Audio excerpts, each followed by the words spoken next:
Hello and good morning to all of you, and welcome to our 9th class online session. We will continue chapter number 4 Geography Climate, जिसका मतलब होता है मौसम। आपने गाना भी सुना होगा मौसम कैसा होता है, और हमने बहुत डिफरेंट टाइप के मौसम्स पढ़े थे। और इसमें हमने अभी तक पढ़ा था क्लाइमेट की डिफाइन, क्लाइमेट और वेदर में डिफरेंस क्या होता है। उसके बाद में हमने फैक्टर्स पढ़े थे। उसके बाद में हमने सीजन पढ़े थे। सीजन में हमने 2 सीजन्स कवर कर लिए हैं, एक तो winter season and summer season. आज हम पढ़ रहे हैं advancing monsoon, the rainy season, यानी स्टार्ट कब होता है, जिससे अभी हम क्रॉस हो चुके हैं।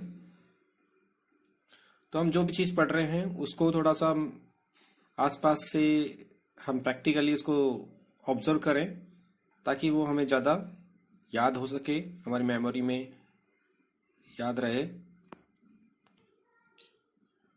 Bye early June the low pressure conditions over the northern plain intensified. June के टाइम में low pressure conditions northern plains में होती है। It attracts the trade winds of the southern hemisphere. ये जो लो प्रेशर कंडीशंस डेवलप होती है northern plain में, ये साउथर्न हेमिस्फीयर से ट्रेड विंड्स को अट्रैक्ट करती है। This south east trade winds originate over the warm subtropical areas of southern ocean. तो ये जो south east trade winds originate होती हैं,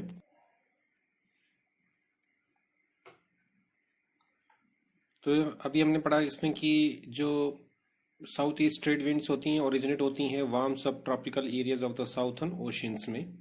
दे cross the equator and blow in south westerly directions, entering the Indian peninsula as the south west monsoon.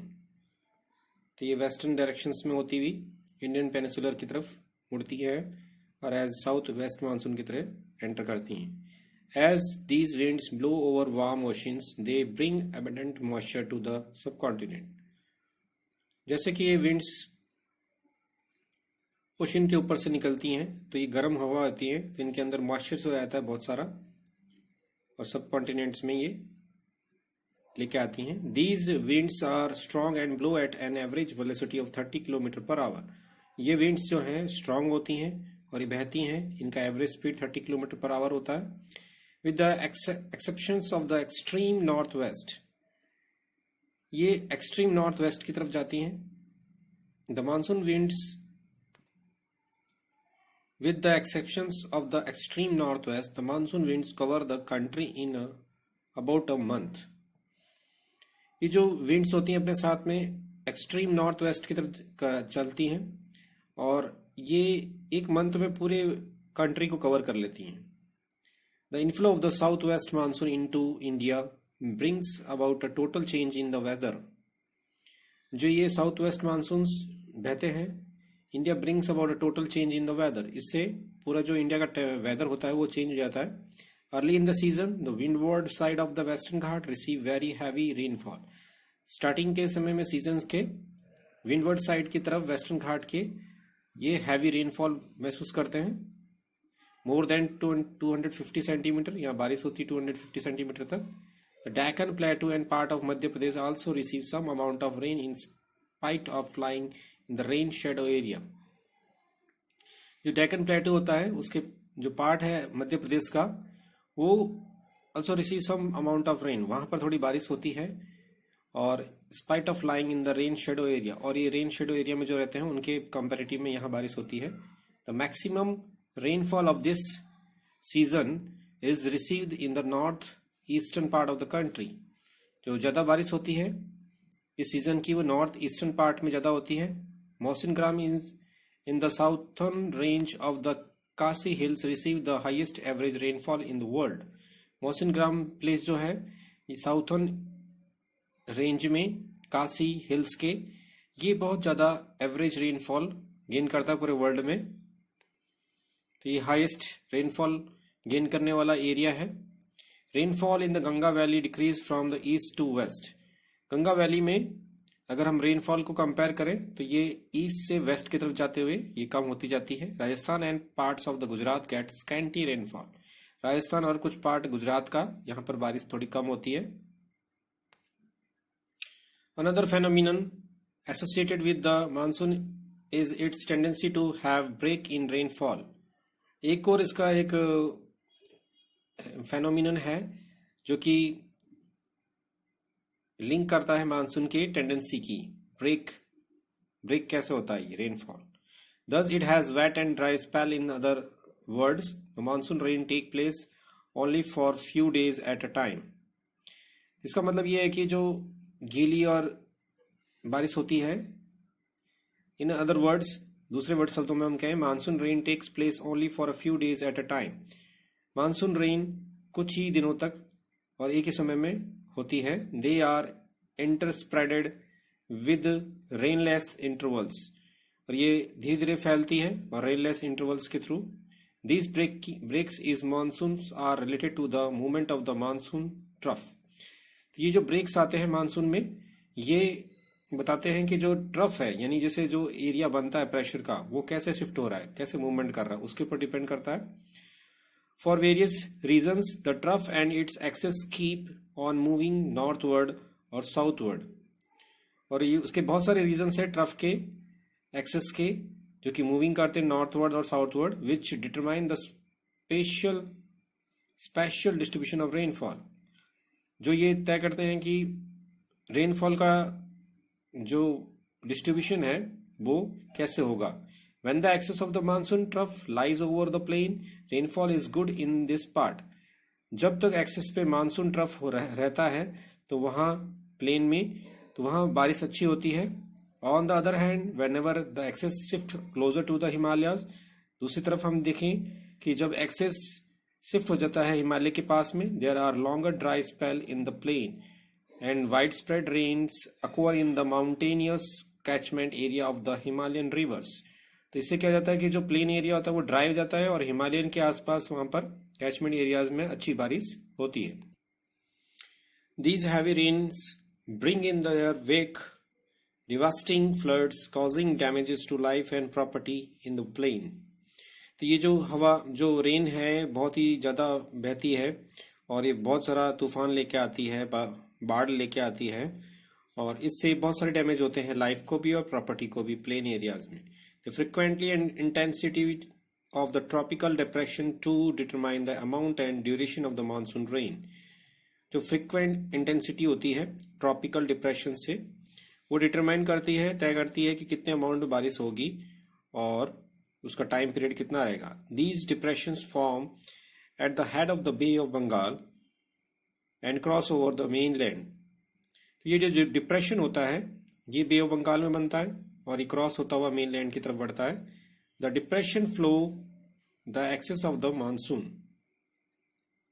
जो depression होता है, depression, वो access of the monsoon को तय करता है। ये जो मैप है ये रिट्रीटिंग ऑफ मानसून को बता रहा है और इसमें आप विंड्स को डायरेक्शंस देख सकते हैं। इससे आपको जो डिफरेंट स्टेजेस है रेनफॉल के कैसे होते हैं उसके बारे में आपको पता चल जाएगा। जैसे एडवांस मानसून के टाइम में कैसे विंड्स फ्लो करती हैं और रिट्रीटिंग मानसून में किस तरह से ये फ्लो करती हैं।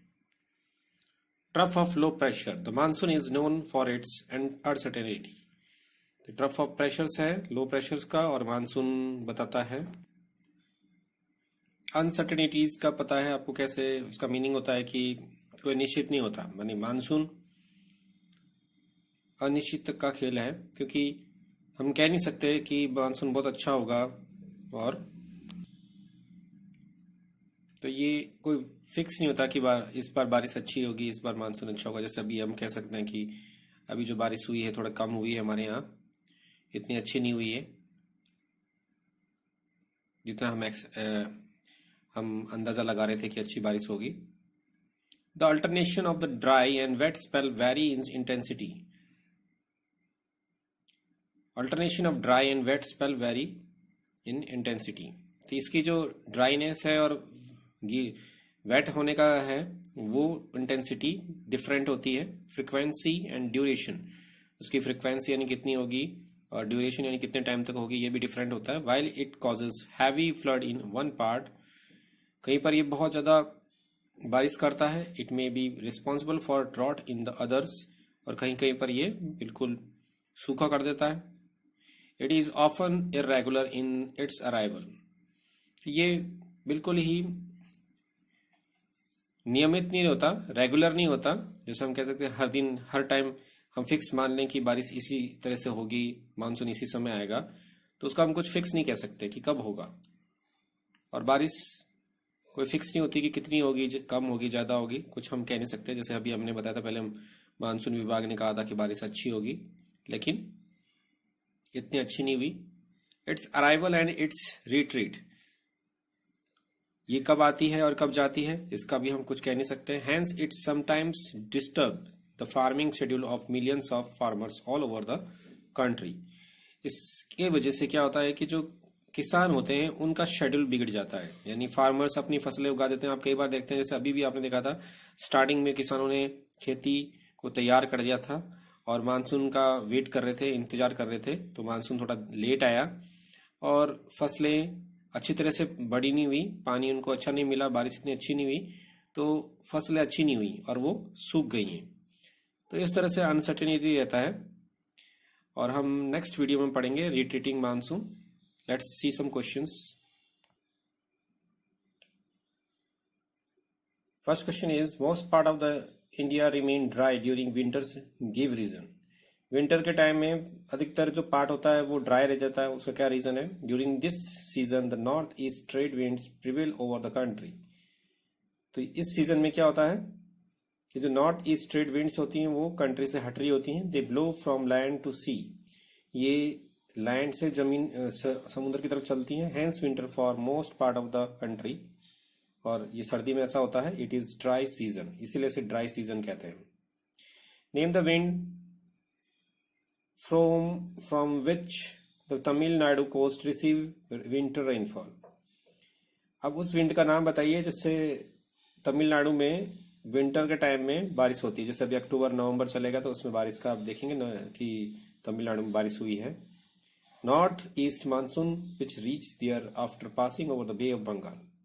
तो नॉर्थ ईस्ट मानसून जो होता है वो बे ऑफ बंगाल से क्रॉस होता हुआ यहाँ पर पहुंचता है। पिकिंग मॉइस्चर फ्रॉम देयर, वहां से इसको मॉइस्चर मिल जाता है, इस वजह से तमिलनाडु में बारिश होती है। The peninsular region does not have a well defined cold season.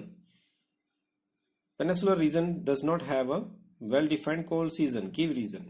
तो ये भी बहुत सिंपल क्वेश्चन है, हमने बहुत बार डिस्कस किया है कि जो पेनिसुलर रीजन्स हैं वहां पर आपको ठंड लगती नहीं है, ना गर्मी इतना तेज होता है, तो उसका क्या रीजन है? Due to the moderation, due to the moderating influence of the sea. समुद्र के पास होने के कारण से वहां पर मॉडरेशन हो जाता है वेदर का, क्लाइमेट का। Peninsular season region does not have a well defined cold season, इस वजह से पेनिसुलर रीजन में आपको सर्दी महसूस नहीं होती है। नेक्स्ट क्वेश्चन है, the northern plain of India have a continental type of climate, give reason. Northern plain में आप फील करते हैं कि कॉन्टिनेंशियल टाइप्स ऑफ क्लाइमेट मिलता है, उसका रीजन क्या है? Northern plain of India have a continental types of climate because these are located away from the influence of the sea। तो यहाँ कह रहे हैं कि कॉन्टिनेंटल क्लाइमेट हमें इसलिए महसूस करना पड़ता है क्योंकि हम लोग क्या हैं, समुद्र से दूर हैं। यानी अब देख सकते हैं राजस्थान भी समुद्र से दूर है काफी, तो नॉर्थ प्लेन्स में हम जाएंगे तो यहाँ समुद्र पास में नहीं होता, इस वजह से ये डिफरेंस आपको ज्यादा देखने के लिए मिलता है। डिफाइंड रेन शेडो एरिया, जैसे अभी हमने जस्ट पढ़ा था, रेन शेडो एरिया क्या होता है? The dry area on one side of the mountain, the less lee or downward wind side causes the winds lose their moisture traveling up a mountain। Levered side का मतलब होता है mountain की दूसरी तरफ, यानी माउंटेन के एक तरफ तो बारिश बहुत अच्छी हो जाती है विंड से, लेकिन दूसरी तरफ क्या होता है, जो क्लाउड्स होते हैं या एयर हम कह सकते हैं वो ड्राई हो जाती है, इस वजह से उस तरफ बारिश नहीं होती, उसे रेन शेडो एरिया कहते हैं। इस डायग्राम में देख सकते हैं कि रेन शेडो एरिया का क्या है। यहाँ पर आप देख सकते हैं कि सी से जो क्लाउड्स बनते हैं वो बारिश करते हैं माउंटेन्स में, और यहाँ पर पूरी बारिश करके ड्राई हो जाते हैं, ऐसे निकल जाते हैं, और इसके पीछे जो एरिया होता है इस एरिया में बारिश नहीं हो पाती, इसलिए ये रेन शेडो एरिया कहलाता है। I hope you have cleared the topic. Name two states where mango shower are common. तो हमने पढ़ा था उसमें Kerala and Karnataka. Name two states on the eastern coast which are frequently struck by the tropical cyclones. Andhra Pradesh and Tamil Nadu is the answer.